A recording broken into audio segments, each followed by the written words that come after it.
حکومت پالیسی کو ترک کرے اور واضح کرے کہ وہ فلسطین کے ساتھ کھڑی ہے یا نہیں کھڑی ہے۔ پرائم منسٹر پاکستان اپنی ٹویٹ وڈرا کر رہے ہیں یا نہیں کر رہے ہیں؟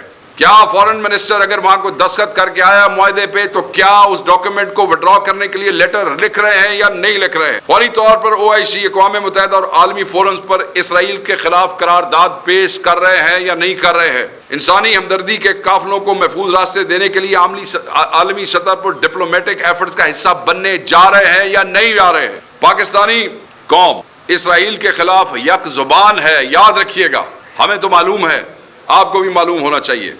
غزہ امن معاہدے پر قوم کے جو سوالات ہیں ان کا بھی آپ کو جواب دینا پڑے گا کہ اس معاہدے میں پاکستان نے کس بات پر دستخط کیے ہیں، یہ الیبریٹ کریں، قوم جاننا چاہتی ہے۔ کیے ہیں؟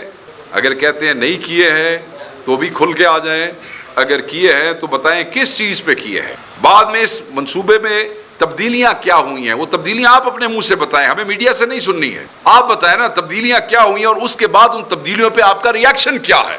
تبدیلی ہو گئی جی ہمیں تو یہ دکھایا نہیں گیا تھا، یار کی تسی ساری قوم نو چبل سمجھتے ہو۔ وہ کون سے نکات ہیں جن پر پاکستان نے رضامندی ظاہر کی مگر وہ حتمی معاہدے میں شامل نہیں کیے گئے؟ کھل کے بات کریں اس کے اوپر۔ ڈر ہے کسی کا؟ اللہ سے ڈرو، صرف اللہ سے ڈرو، یہی ہمارا دین مذہب ہمیں سکھاتا ہے۔ اللہ کے علاوہ کسی کو نہ ڈرو، وہی عزت، ذلت، رزق، روٹی، جان سب اس کے ہاتھ میں ہے اور ان چیزوں کا اسی نے وعدہ کیا، اسی کے ہاتھ میں ہے۔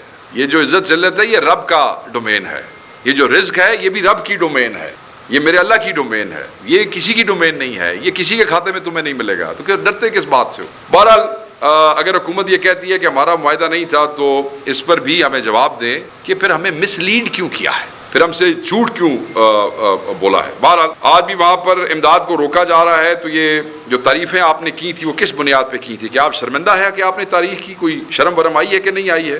آپ تو عوام کے ووٹوں سے آئے نہیں، فارم 47 پہ گئے ہیں، کس مینڈیٹ کے تحت جا کے اتنا بڑا فیصلہ آپ نے قوم کی طرف سے کر دیا ہے؟ اس کے اوپر بھی روشنی ڈال دیں۔ کیا آپ نے اس منصوبے پر ڈھول بجانے سے پہلے، منظوری لینے سے پہلے، یہ جس جعلی پارلیمنٹ کا آپ حصہ ہیں، کیا اس سے آپ نے کوئی منظوری لی یا کوئی آپ نے کچھ سوچا؟ آپ کو قوم کے سب سے مقبول ترین رہنما عمران خان سے بھی رہنمائی لینی چاہیے تھی، کیونکہ بیسیکلی کروڑوں لوگوں کے اصل نمائندہ تو وہ ہیں، آپ کو تو ان سے بھی پوچھنا چاہیے تھا۔ آپ وضاحت کریں کہ کیا پاکستان کی خارجہ پالیسی قائد اعظم محمد علی جناح کے اصولوں پر کھڑی تھی جنہوں نے اسرائیل کو ناجائز ریاست قرار دیا تھا؟ تو آپ کس حق سے قائد اعظم کے اصولوں کو بدل رہے ہیں یا اس سے انحراف کر رہے ہیں؟ یہ چند چیزیں تھیں جس پہ ہم سمجھتے تھے کہ اس پہ ان کو جواب دینے ہیں، ان سے ہم جواب لیں گے، یہ پاکستان تحریک انصاف کے مطالبات ہیں، اس پہ ہم خاموش نہیں رہیں گے۔